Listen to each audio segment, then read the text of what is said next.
Morgan, are we live? Yes, we'll be Okay. there. I'm just trying to see. We're not on YouTube yet. Okay.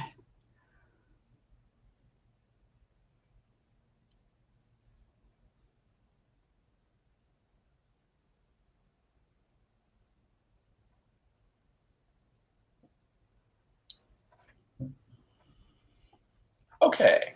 Good morning. Hey. Hi there. Well, happy Wednesday, everyone. It's our day of social good. Very excited. The unique part of today is we'll start our next session at 10 instead of immediately after Beth. But for now, I get to turn it over to our lovely Beth Smith for a wonderful mindful morning that I'm very much looking forward to. So, Beth. Thank you, Morgan. Thanks so much. I was reflecting after we've had 2 mornings together, and now this is our third morning. So happy Wednesday, happy Hump Day. Just practicing a bit myself around recognizing and noticing that I have a wish for something to be different, and that is, I so wish that we were all like in a room or in a Zoom room where I could see you. And it's just been challenging for me to speak into a camera and not be able to see your guys' reactions and how things are landing, or even have some dialogue together. So I just wanted to name that.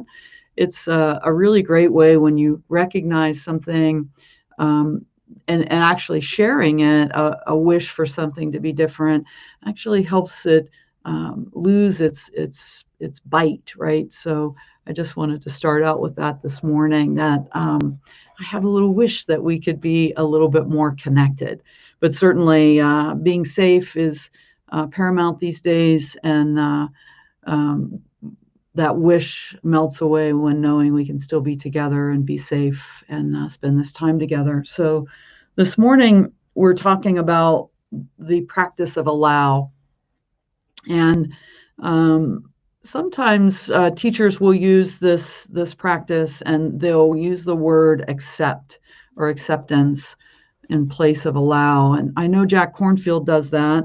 And in Tara's book that I've referenced each morning, she does use the word allow.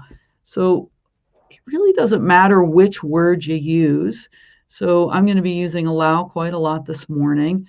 Um, you can replace the word with one that fits best for you, which is one of the many ways that I love how Jack and Tara in particular teaches. There's a lot of permission to personalize the practice for its best use for your individual and particular practice. Um, so just trusting yourself, right, that you can take some of the ideas and the teaching here and make it work best for you. And then the other thing I wanted to note is, and it's really, it touches my heart. It's heartbreaking to even mention this. Is that when we talk about the word allow in today's climate, and what we are aware of in today's climate, it's certainly, I feel a sense of responsibility to mention that this practice is in no way putting forward that we need or should allow things in our lives that are uh, wrong or unsafe or aggressive toward us. In those situations, certainly we aren't practicing in this way.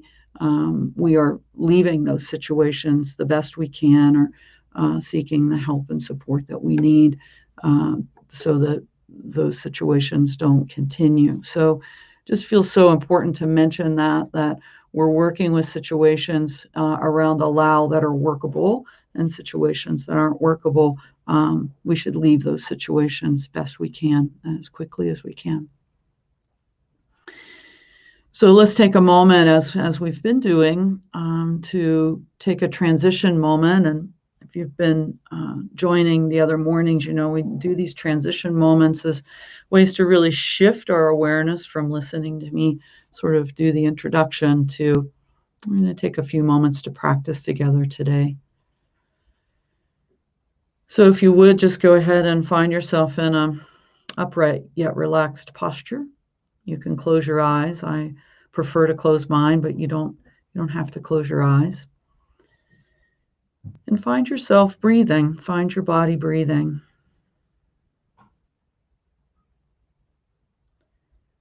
And allow yourself to notice what you feel, what you sense when you connect with your body breathing. If it's helpful, you can place a hand on your chest. It helps to feel the expansion and the contraction of the breath.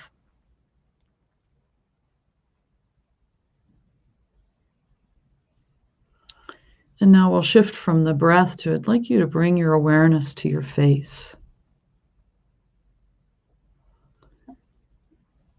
Many of us carry a lot of tension in our face, whether we're aware of it or not. You can just send a message to your face that it could soften wherever it might like to soften. You may feel a sense of some gravity actually allowing the face to release some tension.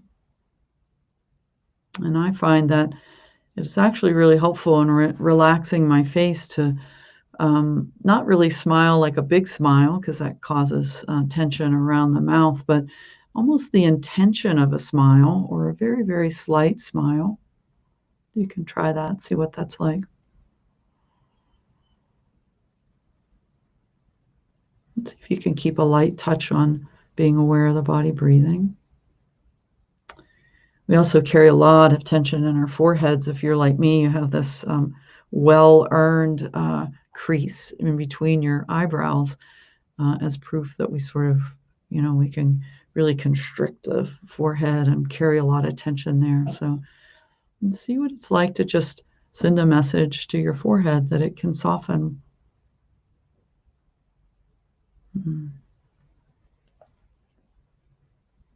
Just allowing the face to relax. We'll do one second practice this morning. So we do a lot of effort in our lives, and I'd like to just emphasize that this morning to release some of the effort that we put into our lives by you come into a sitting posture, which many of you are, feet flat on the floor, hands on your thighs. And I'd like for you to come into a very upright, just allow your body to come really upright, like as upright as it can come. You can lengthen back here in your neck, and one of the practices is really feeling like someone is, even when I do it now, like if someone was pulling on a string from the crown of your head, can you elongate your spine for that sense of upright? And you'll find yourself really in quite an upright arrangement. And then now what I'd like you to do is just soften about 25%. So if you're all the way as upright as you can possibly be, and then what is it like to just relax the body a little bit more comfortable, about 25%. I carry a lot of tension in my neck, so I adjust my neck a lot when I do these practices. When I'm in meditation, I notice that I end up in an arrangement sort of like this, if you want to open your eyes for a minute. Like I really sort of stick my neck out. So I'm working often to soften in my body from these habits that we get in our body that cause tension.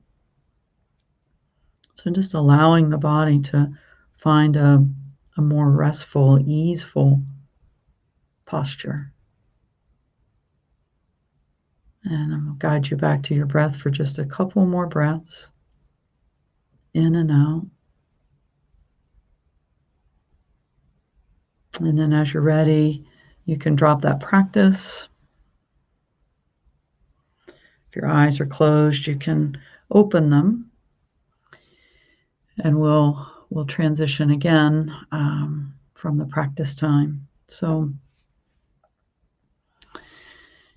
this morning's topic is allow, and so we're moving through sort of systematically, if you will, this acronym RAIN: recognize, allow, investigate, and nourish. And we've made our way to allow, and we're in this first part. The letters are kind of R&A are around mindful awareness practices in particular, the more of paying attention and becoming aware. In the second half, the I and the N start to call to our awareness the need for kindness and compassion in the practice. And you'll start to see hints of that this morning, and allow this idea of softening, right? How we really do armor up a lot in our lives. Like I think about, I was up early this morning, and we do a lot of getting ready and preparing and planning and doing, and so this takes us out of a sense of the ability to accommodate, if you will, which is another word I like to use and allows having a sense of being able to be all accommodating of what life may present to us in any given day. So I thought I'd share really personally today and share with you one of the things I'm aware of that I work with quite a lot. I recognize often that I wish was different, and how I work with that around allow. So one of the things that I work with a lot is my own sense of personal irritation, right? When things haven't gone my way, they can be the simplest of things to really big things. And I'm going to tell you a story about my grand dog. And if some of you have on that have heard me teach before, you may have heard me teach on Oliver before. And so what I'd like to do is share this personal story. But as I do, I'd like for you to listen to the story and listen from what am I sharing that was going on in my mind activity, in my body, and then also in my emotions. Like, so those are the ways that learning to pay attention, learning to be aware and practice mindful awareness, those are the three areas that we consistently come back to practice. So this was a number of years ago, and my daughter moved back in with us in our house, and she has an amazing, wonderful dog named Oliver. Now, I'm a big dog person and have had dogs in my life most of my adult life, and have had some dogs that I've really deeply loved and cared for, as many of you have, I'm sure. And so when Maya moved back in with us, we have an Airbnb in our basement. Of course, our grand dog, Oliver, came with her. And he's a miniature schnauzer. So if you know the breed, he's extremely loving, and he's fun and cuddly, and he has a lot of personality. But schnauzers also come with a great capability of announcing everybody and everything that's happening, like an alarm, right? So you wouldn't need a home alarm if you had a miniature schnauzer. And where we live, we have a big window on the front of our house, and we live in a populated neighborhood, and we have a lot of foot traffic in front of our house. And we have a couch that sits right in front of that, the back of the couch. And that's where Oliver really loves to hang out. So when they moved in, my wife and I really lived by ourselves, right, together, and the environment was very quiet, and we value quiet and that type of environment.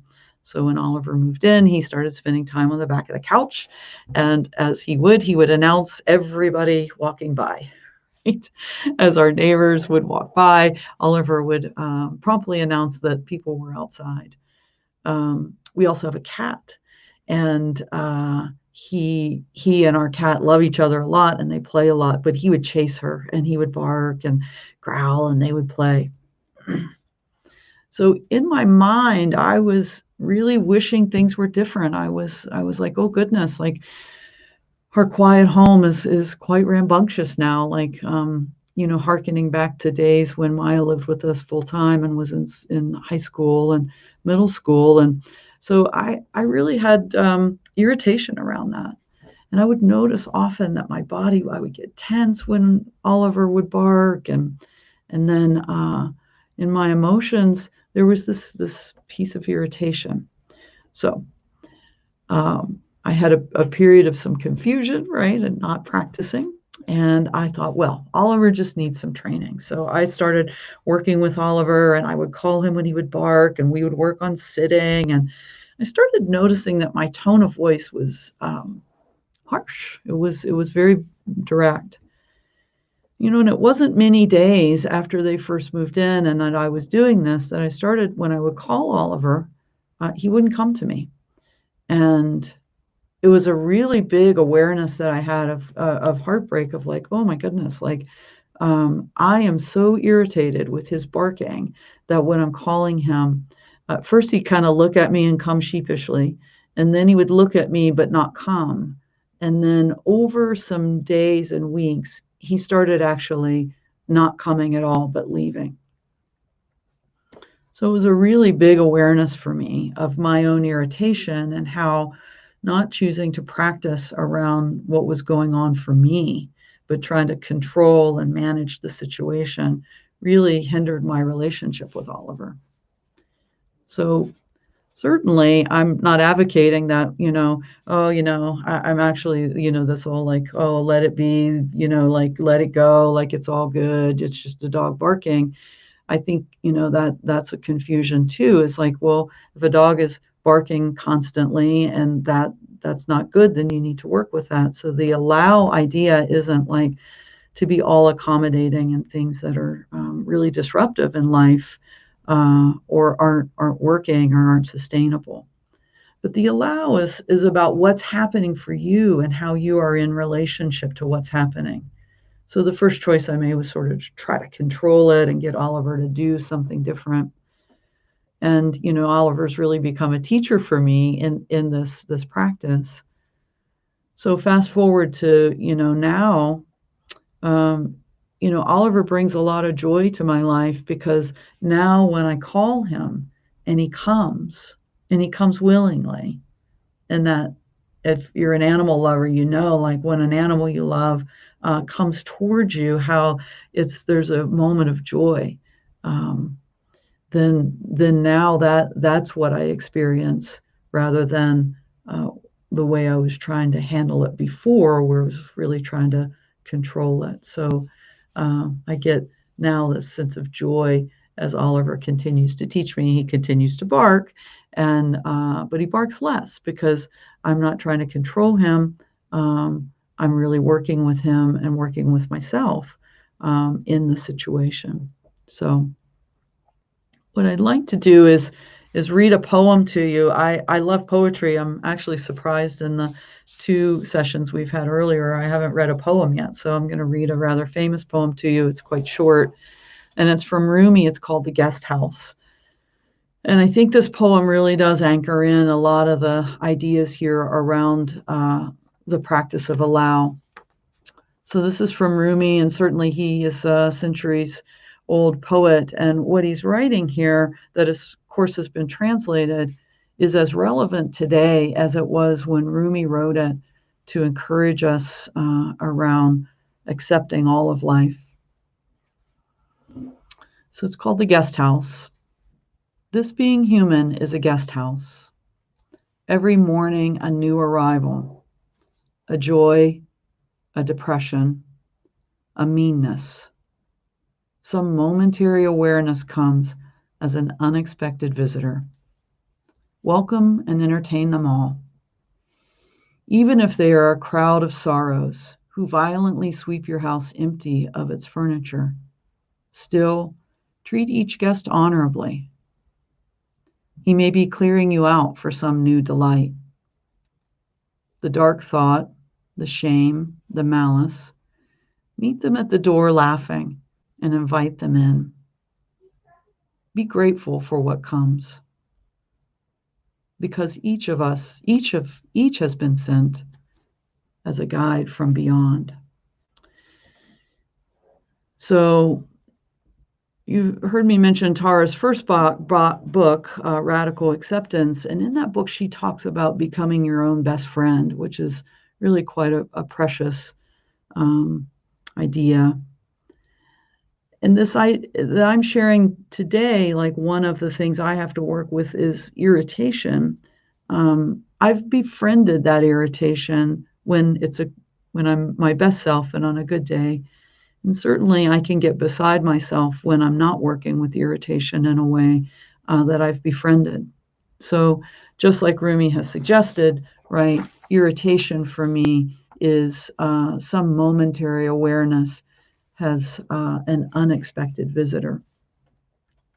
I heard yesterday, I got a note from a participant in our group and that was here yesterday and was sharing, is a dog theme, was sharing that they'd been up early and had this really nice morning and settled into our time together.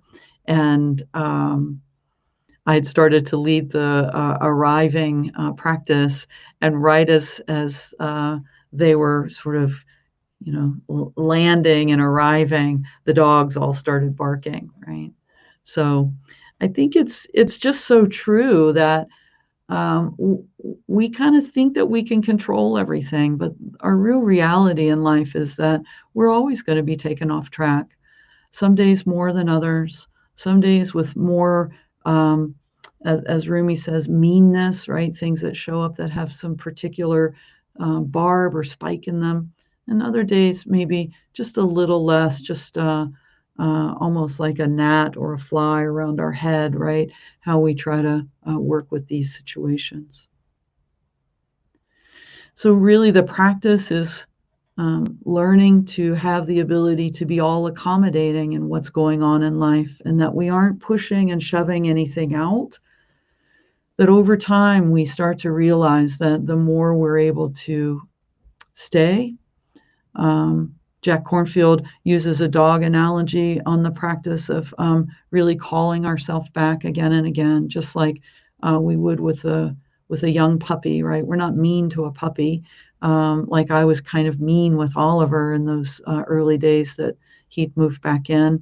We're kind to a puppy, and we know kindness to be true.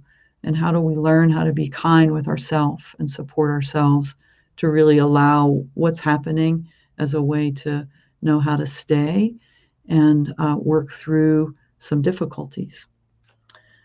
So we'll transition here, take a transition moment. And I'd like to invite you back to your sitting posture. And if you'd like, you can explore again being really upright and then allowing that uprightness to relax some.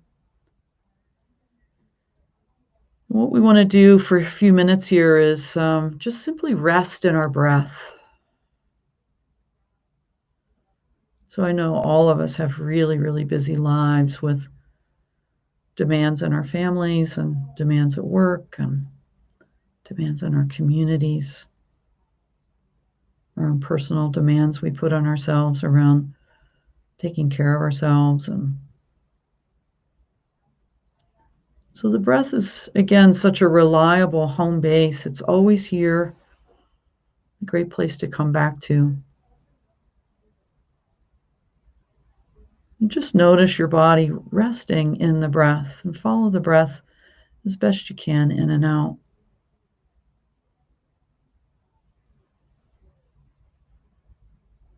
We've been working with this word irritant. Many people, certainly I do, find thoughts as irritants, especially when we're trying to rest in our breath and our mind continues to stay active. So here we just allow the thought to be there, not pushing it out.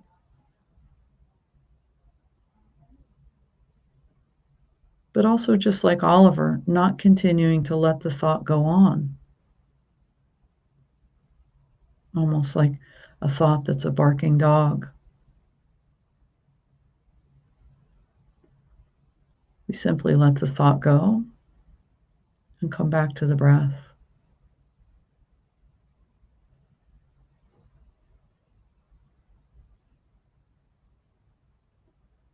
And as you practice, you may notice that you can tend the breath, you can be with the breath, even resting in the breath, as the mind is generating activity at the same time, generating thoughts.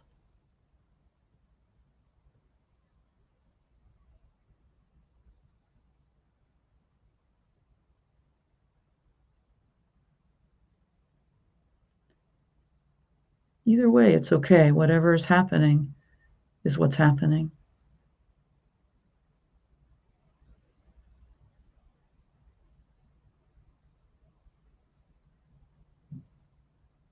See what it's like to just let the thought be there for a minute before you come back to tend the breath, resting in the breath.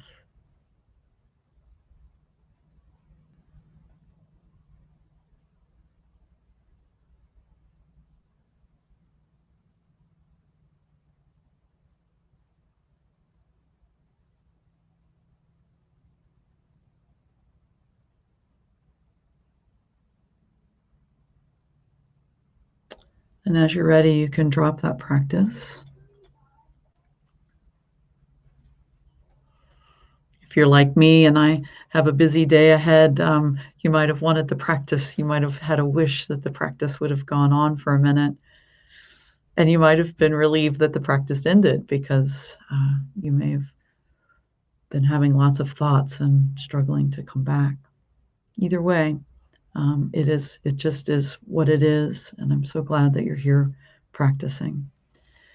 So tomorrow we will move into inquiry. Tara teaches us as investigation. I'll talk a little bit more tomorrow about why I've chosen the word the way I use it. And as we move into our practice for today, what I would love for you to do is just really go back to noticing and recognizing the experience that you're having and see if you can notice the ones that you try to push away the most. So throughout the day, coming back, noticing what's going on for you, and see, like my theme of irritation, what one of your themes would be, the things that you're trying to not, you don't want those things, right? If those things just weren't happening. And then once you notice them, just take a pause moment and see after noticing if you can come back and allow it to be irritation.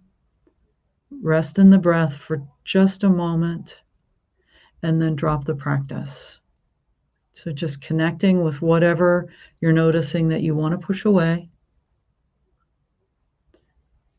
naming that irritation, coming back to calming yourself for a moment as a pause. Maybe one quick breath in and out, and then allow the practice to pause. So I hope you have a great Wednesday, and I'll look forward to seeing you again tomorrow if you're able to join us, and we'll work with inquiry tomorrow. May you be well, friends. Have a great day.